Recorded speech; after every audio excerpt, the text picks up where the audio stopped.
السلام عليكم ورحمة الله وبركاته. تحية مجددة لكل متابعي الكرام في حلقة جديدة ودرس جديد. تعلم رسم المناظر الطبيعية الجبلية بطريقة احترافية مدهشة. في البداية التخطيط الجبال وسط المنظر، خط غنديرو لتحت باش نحدد أبعاد البحيرة اللي غتكون وسط الجبل. أشجار غتوازي الجبل، أشجار الصنوبر غتمشي على الجهة اليمنى، وغندير أشجار صغيرة بعيدة من حيث الأبعاد، ثم بعد التلال والمروج اللي غتكون بجانب البحيرة. الأشجار هنا صغيرة، لاحظوا البعد ديالها والشكل ديالها بالمقارنة مع الأشجار الأخرى. تلوين غنبدا باللون الأصفر، لون أصفر أوكر واللون أصفر حامضي مع مزيج من الأبيض كذلك باش نخفف اللون. غنديرو في حدود خط الأفق، ولاحظوا المساحة اللي غيشد اللون الأصفر. خط الأفق الحدود ديالو على مستوى قمة الجبال كيف ما كتشوفوا. غادي نمشي باللون أصفر إلى حدود الجبل الأخير اللي على أقصى اليمين، تما فين غيكون اللون مدمج مع لون تيركواز. الان غنبدا باللون تيركواز، نجيب لون ازرق نخففه بالابيض ونضيف عليه نفس الطبقه ديال الاصفر اللي شفتو، غيكون خفيف ومدموج مع اللون الاصفر. شوفوا الطريقه باش كندمج بالفرشاه، ثم نضيف اللون الاخضر اللي غيتدمج ليا مع اللون الاصفر ويعطيني لون تيركواز يميل الى الاخضر. شوفوا درجه اللون وكيفاش غيتحدد اللون. المهم خصني ندير هاد الطبقة بالتيركواز والاخضر وندمجها مع الاصفر لتحت. عملية الادماج كتكون بسرعة لان الصباغة كنخاف لا تنشف ليا، لذلك كنحاول ندمجها بسرعة باش نحافظ على التدرج اللوني بالقيمة ديالو الفنية. شوفوا كيفاش كندير، ولاحظوا العملية ديال ادماج الالوان بسرعة وبدقة، لذلك كنحاول نخفف العملية ديال الإدماج والطلاء. هنا درت اللون أزرق وبنفسجي، ولاحظوا درجة اللون كيفاش كتختلف، وهذا اللون نساجم مع اللون تيركواز لتحت اللي في درجة الأخضر، ندمجو بنفس الطريقة تماما. نعاود نضيف اللون بنفسجي على نفس الطبقة الفوق، وشوفوا كيفاش كيتغير اللون وكيفاش كيعطي الفرق ما بين الألوان. ثم ندخل بسحب بنفس الطبقة ديال اللون، سحب أفقية طويلة غادي نحاول نحدد لها مساحتها على الجهتين، الجهة اليمنى والجهة اليسرى بنفس طبقة اللون اللي درت الأخير، يعني بنفسجي وأزرق. درت طبقة البنفسجي قوية هنا، غلبات على اللون الأزرق اللي كاين في الخلفية. شوفوا السحب الطويلة. الآن غندير لون أحمر وبنفسجي وأصفر، ولاحظوا درجة اللون من نفس عائلة اللون الفوق، رغم أن اللون كيبان أزرق ولكن راه فيه البنفسجي. هنا البنفسجي كنشدو بوحدو كندخل فيه الأحمر والأصفر، لذلك يعطي هذا اللون تقريبا برتقالي بني. ونوزع سحب طويلة على نفس المستوى اللي بديت به، يعني سحب متوازية، وندخل هذا اللون في اللون الأول، ثم ندير لون بنفسجي الفوق، كندرج الطبقة من التحت إلى الفوق، وندير واحد العملية الإدماج خفيفة للسحب بفرشاة مبللة باش تدمج السحب في السماء وتبان مدموجة بشكل رائع. ثم نجيب اللون أصفر أوكر ونوزعه فوق الأصفر وندمجه بطريقة خفيفة. لاحظوا اللون الأصفر كيفاش كنوزعه باش يعطيني مساحة لتحت وتبان حتى التداخلات اللونية من نفس العائلة. غندير لون أبيض وأصفر ندورو بالسحب اللي كاين الفوق باش يعطيني انعكاس ضوئي بخطوط رقيقة. لاحظوا أبيض وأصفر، ثم نحاول نديرو حتى في الجهة اليسرى. لاحظوا باش ندير انعكاس ضوئي على السحب وتعطي السحب داك الانعكاس ديالها انطلاقا من اللون الاصفر لتحت. نبدا في توزيع الوان الجبال. اللون اللي كاين في السماء فيه البنفسجي والازرق نفسه تقريبا، غنبدل لي الطبقه عشوائيه ونوزعو كيف ما كتشوفوا على الجهه اليمنى. كنخلي الجهه اليسرى فارغه باش نعطيها لون اخر. اللون الاخر غيكون من نفس طبقه السحب اللي كاينه لتحت. ولاحظوا كيفاش كنوزع اللون ازرق وبنفسجي لتحت وفي الجوانب، ثم نجيب لون بنفسجي واحمر وبرتقالي، وشوفوا الطبقه ديال اللون، ونحاول نملا الفراغ اللي بقى باش نستعد لالوان الضوء غتكون في ديك الجهه منعكس عليها الوان السماء. لذلك حاولت نقسم تلوين في الجبال الى قسمين كيف ما كتشوفوا، والتقسيم واضح. الجهه اليسرى فيها لون بنفسجي واحمر مع برتقالي في جهه، واحمر وبنفسجي بوحدو بدون اضافه البرتقالي. الان غنوزع اللون البنفسجي مرة أخرى فوق اللون الأزرق بخفة. لاحظوا كيفاش بان، ثم نعطي بعض الضربات على الجهة اليسرى كذلك، وندعم اللون بإضافة العملية ديال الطلاء وتكرار اللون، وتبقى لي مساحات نوزع فيها داخل اللون البنفسجي والأحمر مرة أخرى باش نستقبل ألوان الإضاءة. ثم ندعم اللون الأحمر والبرتقالي مرة أخرى فوق البنفسجي. ولاحظوا باش نجيب الطبقة تقريبا بحال السحب اللي كاينه في السماء لتحت. الآن غادي نفس الطبقة نضيف عليها الأصفر والأبيض ونخففها، ندير تفاصيل بفرشاة الأنجولو. لاحظوا كيفاش غندير التفاصيل، خطوط متداخلة متشعبة بفرشاة الأنجولو باش نحدد الطبقة الأولى من الإضاءة. لاحظوا اللون ضروري غادي نبدا ندرج الألوان حتى ندير الإضاءة اللي غتناسب الانعكاس الضوئي في هذه الجهة. شوفوا العملية ديال تحديد هاد التفاصيل هنا بخطوط متعرجة ومتداخلة ومتشعبة كيف ما كتشوفوا. ما نديرهاش في نفس الاتجاه، نحاول نشابكها باش تبان تفاصيل ديال الجبال. ولاحظوا راه برأس الفرشاة كنحاول نجيب الموتيف ديال هاد الضربات. غنضيف الأبيض مرة أخرى باش نخفف الطبقة، ونعاود نفس العملية فوق اللون الأول اللي درت، يعني طبقة ثانية في التفاصيل اللي غتعطي الإضاءة أكثر، اللي غتبين لي انعكاس ألوان السماء على هاد الجهة بالضبط. ودائما نفس التركيبة ديال الألوان البنفسجي والأحمر والبرتقالي. الآن غنبدا نخففها في الأبيض فقط نفس الطبقة، لأن طبقة اللون راني اختاريتها، يكفي أنني نبدا نخفف بالأبيض ثم الأبيض. لاحظوا كيفاش نحدد الضربات والموتيف ديال هاد التحديدات اللي كاينه في الجبل بنفس الفرشاة الأنجولو. وغنمشي حتى نقطة تلاقي الجبل مع خط الأفق، وغنضيف اللون الأصفر باش يعطيني الانعكاس الضوئي ديال الخلفية ديال السماء، لون السماء. شوفوا التفاصيل دائما الخطوط متشعبة بنفس الطريقة اللي بديت بها غننتهي بها.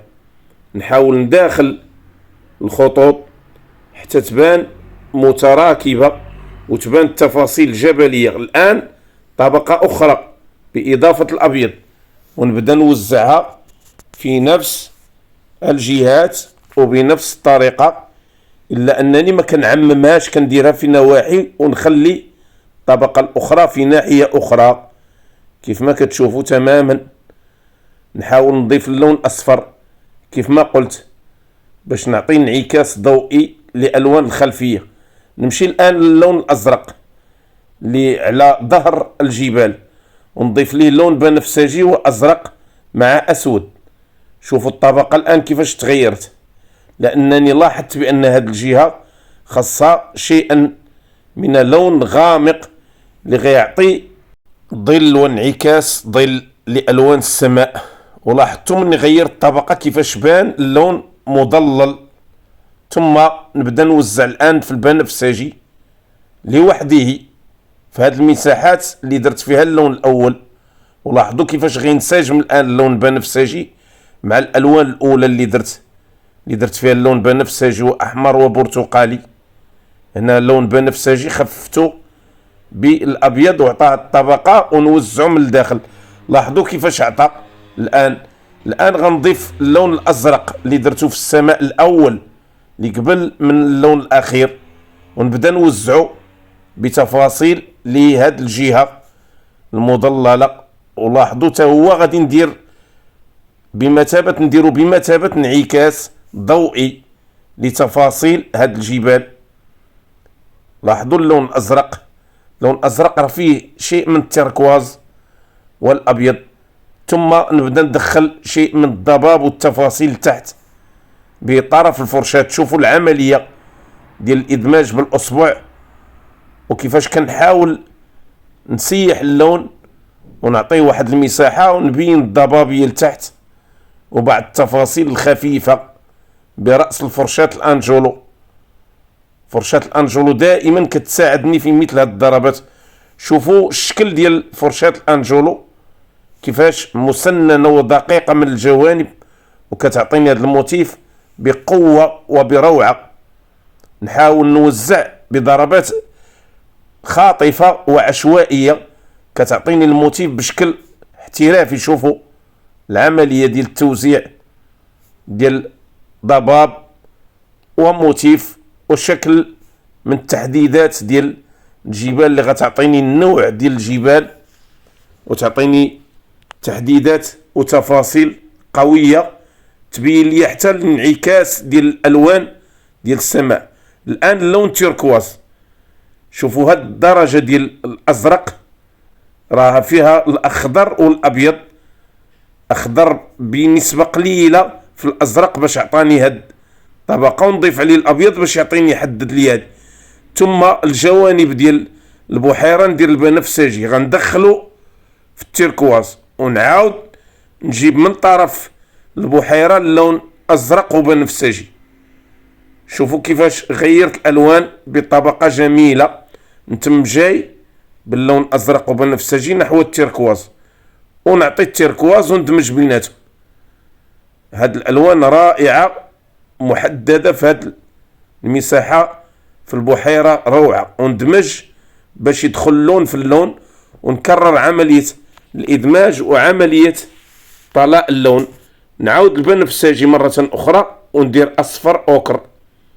اصفر اوكر اللي غيعطيني انعكاس ديال الشمس ديال الغروب اللي ما درتهاش انا في المنظر، ولكن ضروري ندير هذا الانعكاس هنا كيناسب ليا حتى الوان السماء وبان ليا بانه قانوني وواقعي بلا ما نحيدو. لذلك غادي يدعم ليا الجمال في المنظر الطبيعي ديالي. بعد ذلك غنبدا ندير في ظلال في المياه في كل مساحه باقي ما لونتهاش ندير ليها الظل ديالها بنفس طبقه اللون اللي غتكون.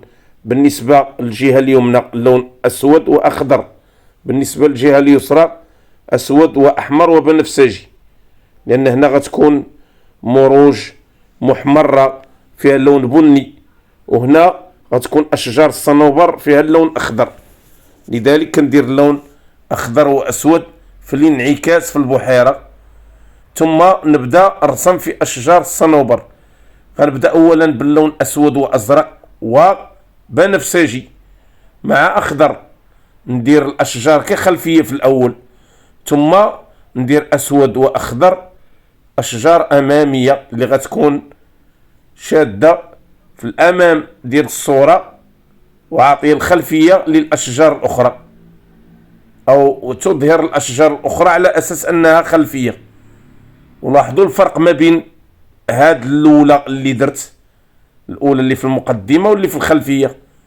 بالنسبه للون لاحظوا لون مختلف تماما، كتظهر اللي في الخلفيه على اساس ان الجبال منعكسه على الضوء ديالها وعاطيه هذيك الطبقه ديال اللون، وهاد الاشجار كتبان فيها اللون اسود واخضر.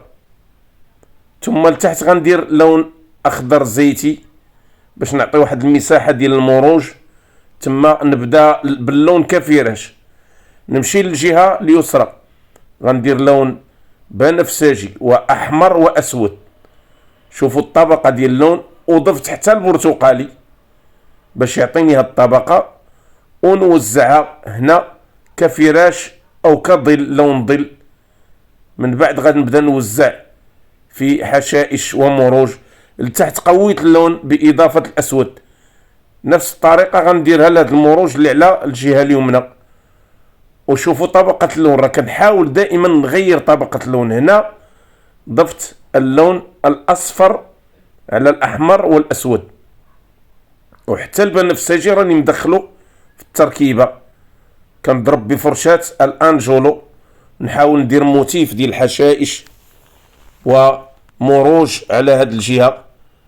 الان غنضيف اللون الاصفر والاحمر مره اخرى ونوزعه كطبقه اولى من الاضاءه وكفراش بطبيعه الحال، والاحمر كذلك. وبطبيعه الحال كنخلي الفراش ديال اللون لتحت اللي مساعدني بشكل كبير في اظهار اللون الاول اللي هو لون العمق ولون الظل.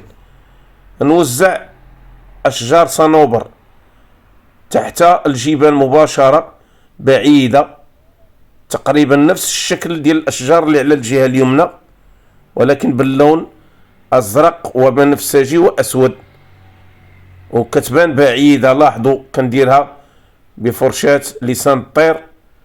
ثم نوزع الاضاءه الان على الجهه اليسرى في المروج اللي درت لون برتقالي واحمر واسود واصفر.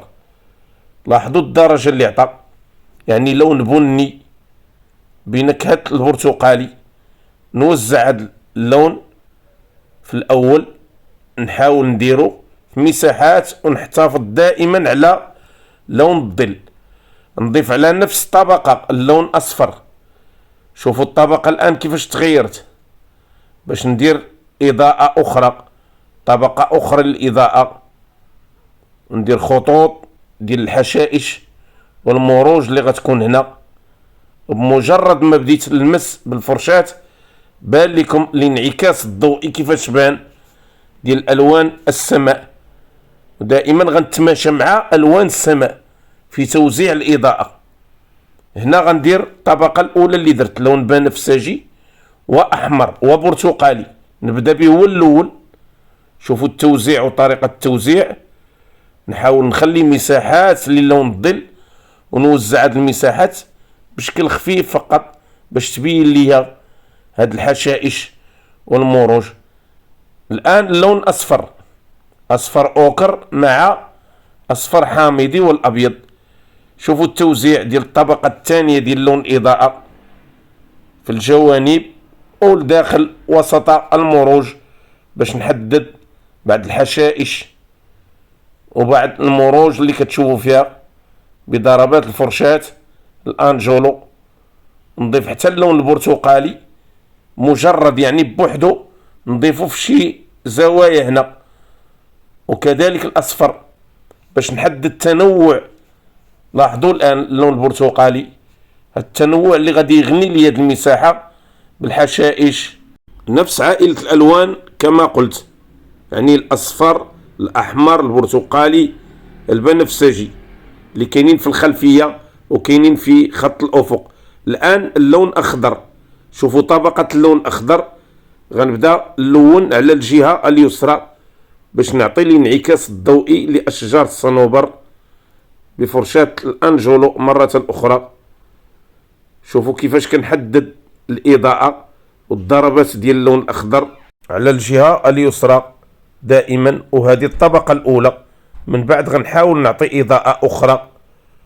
مجرد ما درت الطبقة بانت الاشجار والشكل ديالها.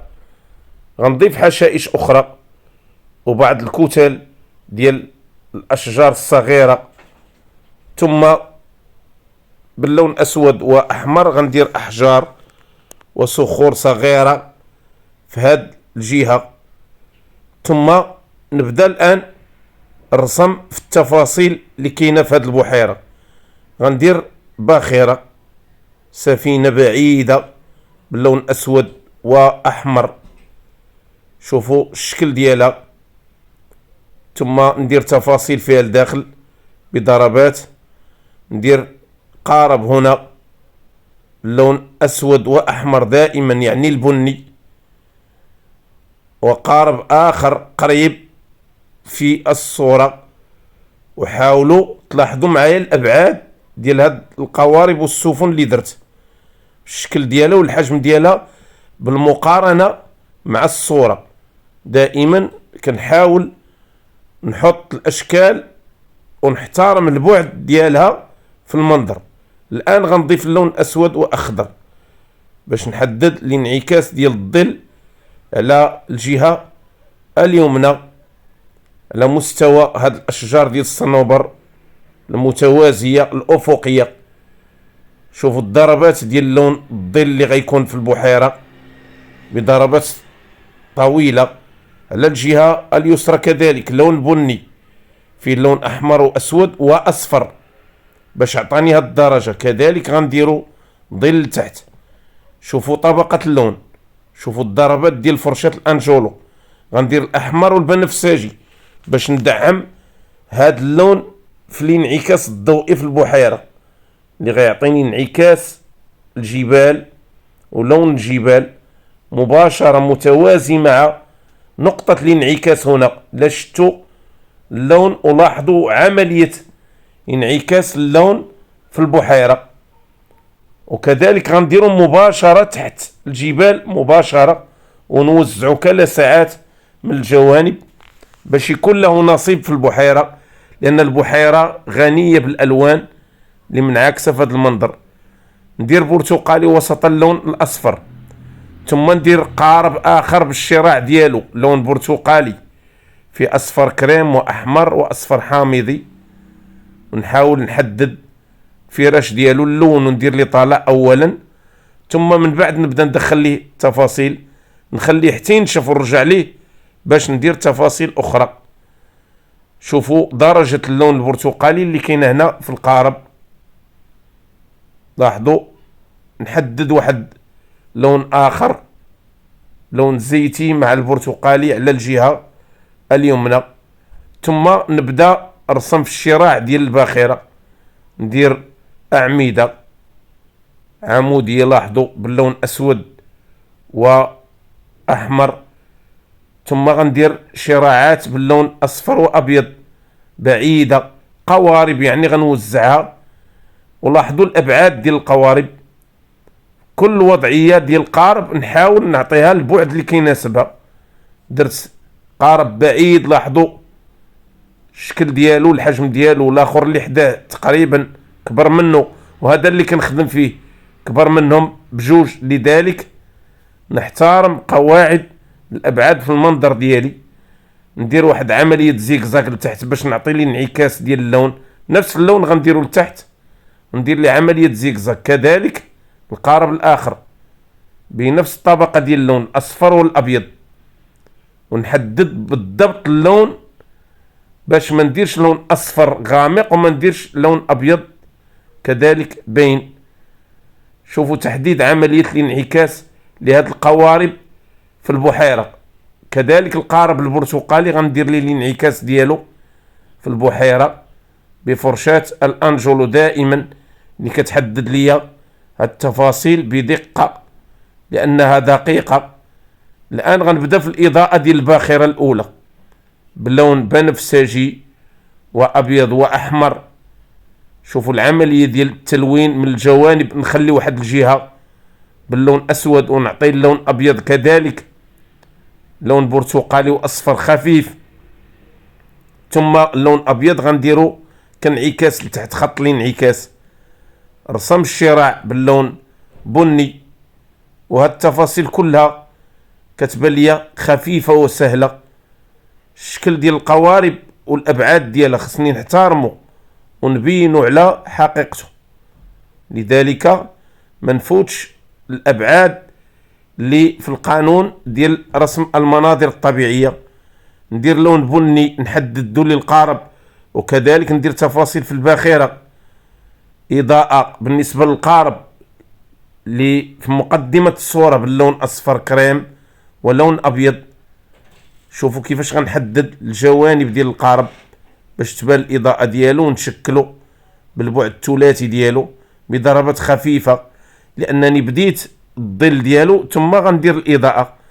نفس الطريقة بالنسبة للقارب اللي بالشراع برتقالي، نضيف ليه اللون أسود وندير أشخاص هنا بضربات يعني زيكزاك، كنوهم الصورة ما كندخلش في التفاصيل، ندير خطوط ديال الشراع باش نحدد الضوء، ثم ندير اللون، نعاود نكرر اللون في الانعكاس الضوئي ديال الشراع في المياه.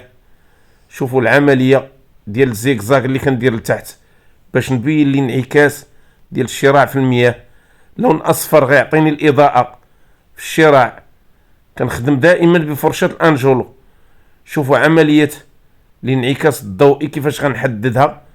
ندير جوانب باللون اصفر باش نبين هاد الجهة منعكسة عليها باللون اصفر، كذلك اللون الزيتي على الجهة اليمنى. شوفوا الطريقة ديال توزيع الالوان والطريقة ديال تحديد الموتيف وتحديد التفاصيل في المنظر. نعطي اضاءة من الجوانب ديال الشراع، ثم ندخل لون ابيض واصفر. اضاءة بالنسبة للاعمدة اللي كاينة في الشراع.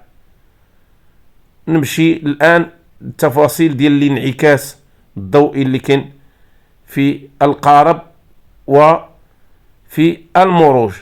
اللون اصفر وابيض غنوزعو، اللي درتو هنا في الشراع غنديرو في المروج. شوفوا هاد الاضاءة اللي غيعطيني هاد اللون كيفاش غادي ينهي ليا الاضاءة، غيبين روعة في المنظر بضربات خفيفة. كذلك في اشجار الصنوبر نفس الطبقة ديال اللون، وما غنكترهاش. دير لون بنفسجي واحمر، لون اخضر واصفر في الحشائش والمروج، ونبدا نحدد بعد الخطوط والاعمدة في الباخرة. لاحظوا كيفاش كندير بفرشاة الانجولو باش نحدد التفاصيل ديال الباخرة. نعطي اضاءة خفيفة فقط، وندير ظل لتحت في القارب بفرشاة الانجولو دائما الرقيقة. نحدد انعكاس ضوئي للاشجار، ونبدا نوزع بعض التفاصيل الخفيفة. الان اللون ابيض واصفر باش ندير الانعكاس الضوئي في البحيرة. هاد الخطوط اللي غتعطيني نظرة اخرى للمنظر. شوفوا كيفاش غنبدا نغني في البحيرة بهاد الخطوط، خطوط متوازية بيضاء وصفراء، ثم نحاول نغني هاد المساحة كلها بهاد الخطوط بفرشاة الانجولو دائما. شوفوا كيفاش كنضرب ضربات وكيفاش كنحدد هاد الخطوط. كتكون تقريبا هذه المراحل الأخيرة لون أصفر أوكر. نحاول نحدد الضوء على الجوانب ديال هاد الغابة ديال أشجار الصنوبر اللي كاين على الجهة اليمنى، ثم ندير تفاصيل باللون أخضر وأصفر أوكر في هاد المروج اللي كاينة تحت الأشجار وتحت الغابة. بعد الإضاءات للأحجار اللي كاينة في هاد الحشائش والمروج، وما تبقى كله كنديرو خطوط أفقية باللون أصفر واللون أبيض. هذه تقريبا هي الخطوات الأخيرة في هذا المنظر الطبيعي بعد الانعكاسات الخفيفة باللون برتقالي وأخضر واللون بني. نديرو في القارب باش نحدد ليه اللون ديال الإضاءة ديالو، ورتوشات أخيرة غنهي بها المنظر الطبيعي ديالي. إلى حد الآن كنكون نهيت المنظر الطبيعي ديالي. كنتمنى من الله تكونوا استفدتوا من التقنيات وخديتوا معلومات جديدة وأفكار جديدة وألوان جديدة. ما تنساوش الاشتراك في القناة وتفعيل زر الجرس، بارطاج بين أحبابكم وأصدقائكم. استودعكم الله أحبابي. السلام عليكم ورحمة الله وبركاته.